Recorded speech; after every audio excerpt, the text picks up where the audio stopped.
wannan in nace zan ta kawo muku akwai wanda suka inganta kuma su ma duk akan manzon Allah sallallahu alaihi wasallam makirci da suke kulla masa makirci har Qur'ani ya faɗa makircin wa idh yamkuru bikal ladina kafaru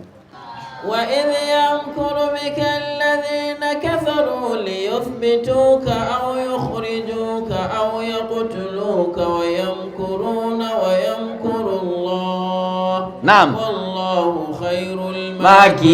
الماكرين ko kina zaune da kishiya ko tana miki makirci ki bata da Allah ki kaman baki gani ba idan ana maka makirci Allah ya nuna maka ina tare ka ina tare ki kishi yake tana makirci ina tare ki sai ta nuna Allah sai ya nuna miki guda ɗaya in kika ga ɗaya ki ce oh ina zama da ke da zuciya ɗaya ashe ke ba da zuciya ɗaya kike zama da ni ba Allah ya ce to dewa na tare miki na nuna miki ɗaya ne ki san ina miki aiki kuma duk lokacin da ka gane ana miki kika gane ana miki makirci in kin je zaki ɗauki fansa to Allah sai ya cire hannunsa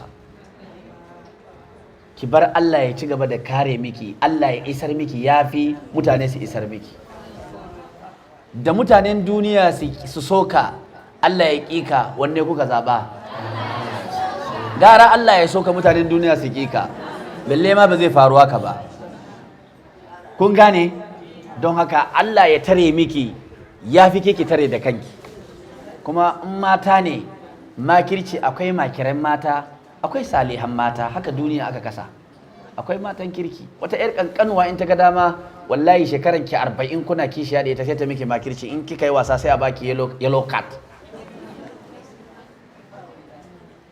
sai dai kika kawai kice a yar yarinya yar kukudi ya aura sai shegen kirsa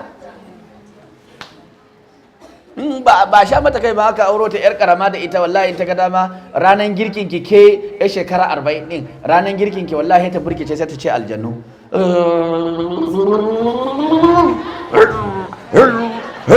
wanda mata ruwan addu'a hedaniya kama ta na ibnu taymiya kan wawanka mata mari da takalmi a tafin kafanta tuni aka ga aljanni ya gudu Allah ya sa mu cika da imani